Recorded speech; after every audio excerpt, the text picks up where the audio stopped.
5 ani de iubire. Îți place aici? Da. 5 ani minunați.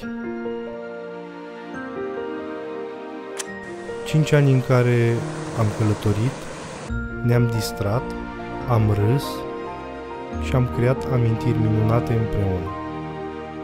Ne-am luat și un mic sufletel care cred eu că ne-a făcut mai responsabili. Dar trebuie și un cadou pe măsură. Ce cadou să aleg? Știu! Bilete la Dubai! Foarte mândru de alegerea făcută, ea, de ce nu ai cumpărat bilete în Qatar? Până la urmă, Dubai a fost ok.